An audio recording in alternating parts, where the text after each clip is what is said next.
টাঙ্গাইলে জামায়াতের নির্বাচনী অফিসে আগুন দেওয়ার অপরাধে ওয়ার্ড বিএনপির কার্যক্রম স্থগিত।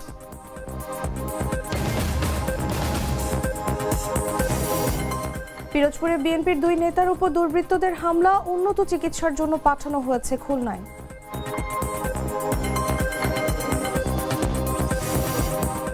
মেহেরপুর ক্লিনিকে জরায়ু অপারেশনে নারীর মৃত্যু, দুই চিকিৎসককে মারধর, হাসপাতাল ভাঙচুর, চলছে তদন্ত। প্রেমের প্রস্তাব ও ইফটিজিং এ প্রতিবাদ করায় নাটোরের গুরুদাসপুরে অ্যাসিড নিক্ষেপে ৭০ বছরের বৃদ্ধা দগ্ধ। এবং প্রথমবারের মতো ময়মনসিংহে আয়োজিত হতে যাচ্ছে ওয়েডিং ফটোগ্রাফার্স ক্রিকেট লিগ, শুরু আগামীকাল।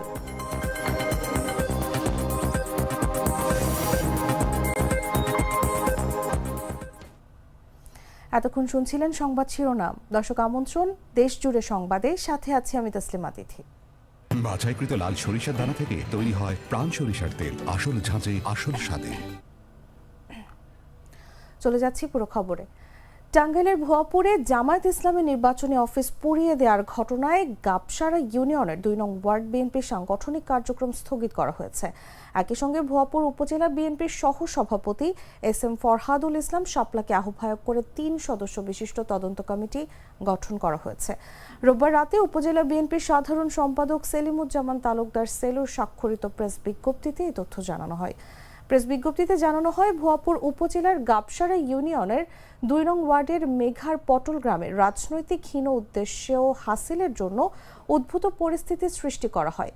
বিভিন্ন মাধ্যমে তথ্য প্রমাণের ভিত্তিতে জড়িত থাকার প্রাথমিক তথ্য পাওয়ায় উক্ত গাবসারা ইউনিয়নের ২ নং ওয়ার্ড বিএনপির সাংগঠনিক কার্যক্রম স্থগিত করার সিদ্ধান্ত গ্রহণ করা হয়েছে। তদন্তের মাধ্যমে ঘটনার সঙ্গে জড়িত প্রমাণিত হলে তাদের বিরুদ্ধে কঠোর সাংগঠনিক ব্যবস্থা গ্রহণ করা হবে। শনিবার বিকেল ৫:৩০টার দিকে ভুয়াপুর উপজেলার গাবসারা ইউনিয়নের মেঘার পটলে অবস্থিত জামায়াতের অফিসে আগুন দেওয়ার অভিযোগ ওঠে বিএনপি নেতাকর্মীদের বিরুদ্ধে।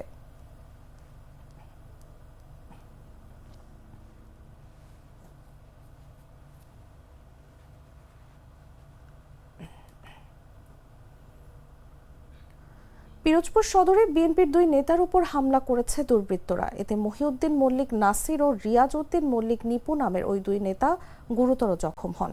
রোববার রাত ১১টার দিকে সদর উপজেলার পাড়েরহাট বাসস্ট্যান্ড সংলগ্ন এলাকায় এ ঘটনা ঘটে।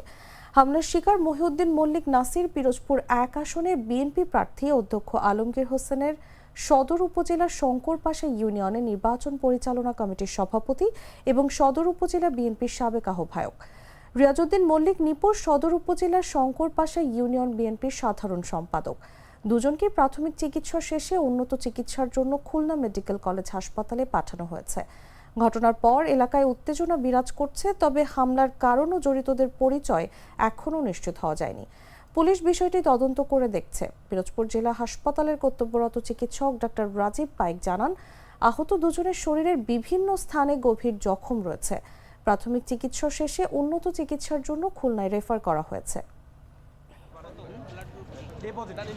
আমরা কিছুক্ষণ আগে ২ জন পেশেন্ট পাই, নাম হচ্ছে নাসির মল্লিক আর নিপু মল্লিক।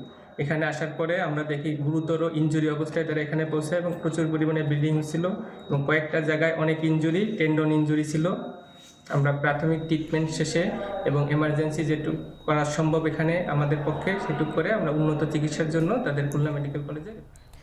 মেহেরপুরের একটি ক্লিনিকে জরায়ু টিউমার অপারেশন করতে গিয়ে নাসিমা খাতুন মারা গেছেন। রোববার রাতে ৯টার দিকে ক্লিনিকের অপারেশন থিয়েটারে এ ঘটনা ঘটে। নাসিমা গাংনী উপজেলার গাড়াবাড়িয়া গ্রামের আব্দুল মজিদের স্ত্রী। রোগীর মৃত্যুতে ক্ষুব্ধ স্বজনরা ক্লিনিকের মালিক ডাক্তার মিজানুর রহমান ও তার ছেলে এনেস্থেসিস্ট ডাক্তার অভির ওপর হামলা চালান। দুজনকে মেহেরপুর জেনারেল হাসপাতালে ভর্তি করা হয়েছে। খবর পেয়ে রোগীর লোকজন পুনরায় ক্লিনিকে হামলা চালানোর চেষ্টা করলে সেনাবাহিনী বিক্ষুব্ধদের ছত্রভঙ্গ করে। মৃতের ছেলে নাজমুল হুদা জানান, অপারেশন চলাকালীন তার মা যন্ত্রণায় চিৎকার করলেও থিয়েটার থেকে মুক্তি পাননি। পরে তাকে মৃত ঘোষণা করা হয়। মেহেরপুর অতিরিক্ত পুলিশ সুপার মেহেদি হাসান দীপু বলেন, মরদেহ উদ্ধার করা হয়েছে এবং চিকিৎসকরা মৃত্যুর কারণ পরীক্ষা করবেন।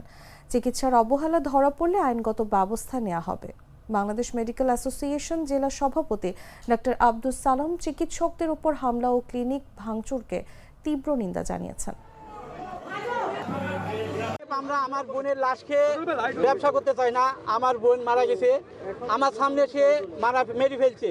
এ ব্যাপারে আমরা চাই যে অন্যভাবে সে নাক কান গলার ডাক্তার, সে অন্য কিভাবে রোগী চিকিৎসা করে, তার ছেলে ডাক্তার না। আমার দাদা বোন, আমার দারোয়ান বোন, আমার মজুন আমার সঙ্গে কথা হলো। আমার বোন আমাকে বলছে, বোন তুমি থাকবো, আমি থাকবো। আমরা থাকার নাই কিন্তু আমি 3 বোন থাকবো, 3 বোন থাকবো। আমার বোন গেল, বোনের সাথে দোয়া করলো, বোনের মাথায় হাত দিলাম, বোন তুমি যাও, আমি বসে আছি। বর্তমানে আমি এখন এখানে আছি। আমরা তো পেশেন্টের ডেথের সংবাদ শুনে আমরা এখানে এসেছি। আমরা কোনো ডক্টরের সাথে এখনো কোনো কথা বলিনি এটা নিয়ে আমরা কি কতদূর এগোতে পারি, কি সিদ্ধান্ত নিতে পারি। এখন তো পুলিশের হেফাজতে আছে। আমরা এসপি সাহেবকে জানিয়েছি যে ঘটনাগুলো যা যা ঘটেছে এটা সবই তাকে জানানো হয়েছে। ওনাকে বলা হয়েছে যে পেশেন্টের কোনো অপারেশন করা হয়নি। এমন অবস্থায় পেশেন্টকে উঠিতে তোলার সাথে সাথেই একটা প্যানিক কনভার্সন হয়, তারপরে এটাকে আর সেভ করানো যায়নি। এটা হলো এক্সিস্টিং ডক্টরের মতবাদ। নাটোরের গুরুদাসপুর উপজেলার নাজিরপুর ইউনিয়নের আদর্শ গ্রামে দুর্বৃত্তদের অ্যাসিড নিক্ষেপে হালিমা বেগম গুরুতর আহত হয়েছেন। প্রেমের প্রস্তাব ও ইফটিজিং এর প্রতিবাদ করায় কলেজ ছাত্রী অ্যাসিড দগ্ধ বৃদ্ধার নাতনি শাবানাকে লক্ষ্য করে অ্যাসিড নিক্ষেপ করা হলেও তা গিয়ে পড়ে বৃদ্ধা হালিমা বেগমের শরীরে। অ্যাসিড দগ্ধ বৃদ্ধা মেয়ে ও নাজিরপুর ইউনিয়ন পরিষদের সদস্য মোসাম্মদ জামিলি বেগম জানান, তার মেয়ে শাবানাকে কলেজে যাওয়ার পথে দীর্ঘদিন ধরে অভিযুক্তরা পথ রোধ করে ইফটিজিং ও কুপ্রস্তাব দিয়ে আসছিল। এ নিয়ে পরিবারে উদ্বেগ ও আতঙ্ক বিরাজ করছিল। তিনি আরও জানান, এই ঘটনায় কোর্টে একটি মামলা বিচারাধীন রয়েছে। জামিলি বেগমের বক্তব্য অনুযায়ী রাত 2টার দিকে হালিমা বেগম ও তার নাতনি শাবানা বাড়ি থেকে বাথরুমে যাওয়ার সময় দুর্বৃত্তরা শাবানাকে লক্ষ্য করে অ্যাসিড নিক্ষেপ করে। এতে শাবানা রক্ষা পেলেও হালিমা বেগম গুরুতরভাবে দগ্ধ হন। পরে স্থানীয়দের সহায়তায় আহত হালিমাকে প্রথমে গুরুদাসপুর স্বাস্থ্য কমপ্লেক্সে নেওয়া হয়, সেখান থেকে তাকে নাটোর জেনারেল হাসপাতালে রেফার করা হয়।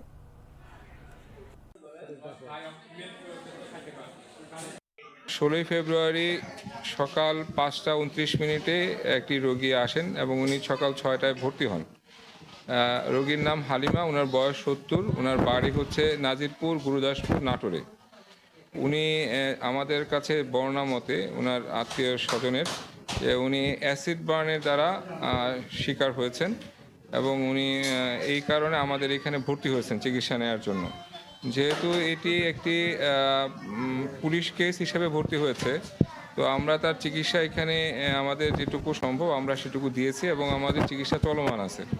এবং আমরা এই রোগীর সাথে এবং আমাদের যা ডাক্তার আছেন কনসালটেন্ট সবার সাথে আলাপ করে জেনেছি যে এটি আরেকটু উন্নত চিকিৎসার প্রয়োজন বিধায় আমরা আশা করছি রোগীর লোককে একটু বোঝানো যাবে যে এটি এই প্লাস্টিক সার্জারি ডিপার্টমেন্টের কাছে গেলেই বেশি ভালো হবে।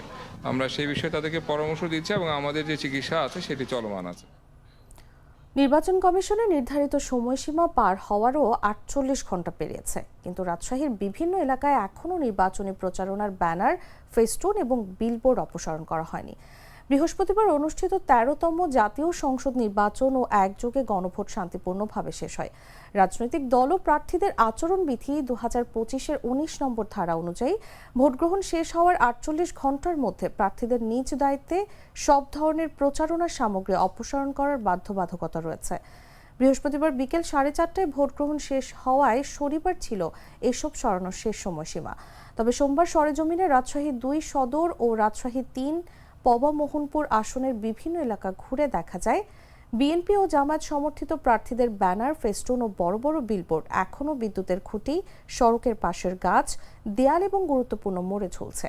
রাজশাহীর সবগুলো আসনেই প্রার্থীদের নির্বাচনী প্রচার সামগ্রী এখনও দৃশ্যমান। রাজশাহী মহানগর বিএনপির সভাপতি ও দলের নির্বাচন পরিচালনা কমিটির আহ্বায়ক মামুনুর রশিদ বলেন, কিছু সীমাবদ্ধতার কারণে নির্ধারিত সময়ের মধ্যে এসব সরানো সম্ভব হয়নি।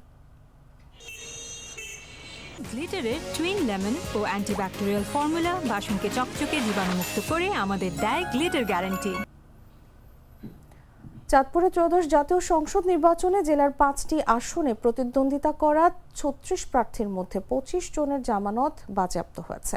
নির্বাচনে মোট প্রদত্ত বৈধ ভোটের 1/8 অর্জন করতে ব্যর্থ হওয়ায় তাদের জমাকৃত 50,000 টাকার জামানত সরকারি কোষাগারে যাবে।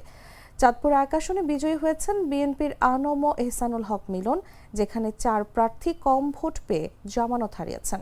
চাঁদপুর 2 আসনে ডক্টর জালাল উদ্দিন জয়ী হন, এখানে 6 প্রার্থীর জামানত বাজেয়াপ্ত হয়েছে। চাঁদপুর 3 আসনে শেখ ফরিদ আহমেদ বিজয়ী, 5 প্রার্থী জামানত হারিয়েছেন।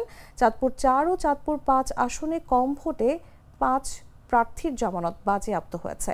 চাঁদপুর জেলার রিটার্নিং কর্মকর্তা মোহাম্মদ নাজমুল ইসলাম সরকার জানান, নির্বাচনী নিয়ম অনুযায়ী প্রার্থীরা মনোনয়নপত্র জমা দেওয়ার সময় 50,000 টাকা জামানত দিয়েছেন। ফলস্বরূপ 25 জন প্রার্থীর জামানত এবার সরকারি কোষাগারে যাবে।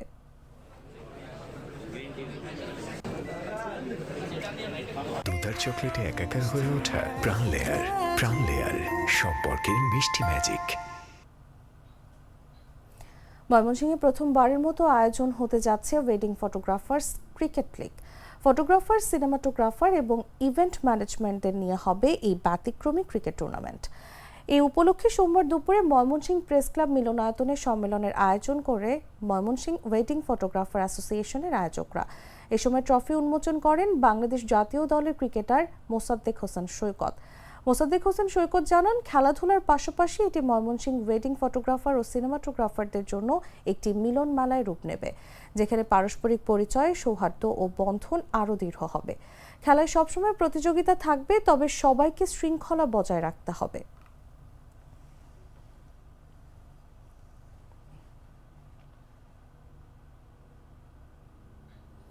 দর্শক, সংবাদ শেষ করার আগে শিরোনামগুলো জানিয়ে দিচ্ছি আরও একবার।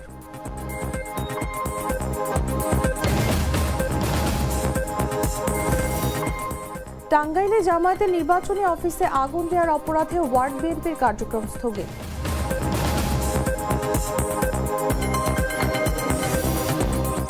পিরোজপুরে বিএনপির 2 নেতার উপর দুর্বৃত্তদের হামলা, উন্নত চিকিৎসার জন্য পাঠানো হয়েছে খুলনায়।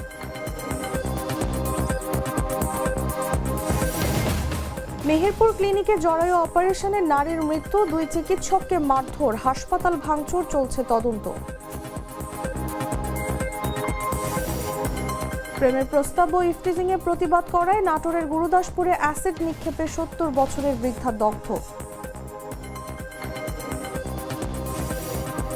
এবং প্রথমবারের মতো ময়মনসিংহে আয়োজিত হতে যাচ্ছে ওয়েডিং ফটোগ্রাফার্স ক্রিকেট লিগ, শুরু আগামীকাল।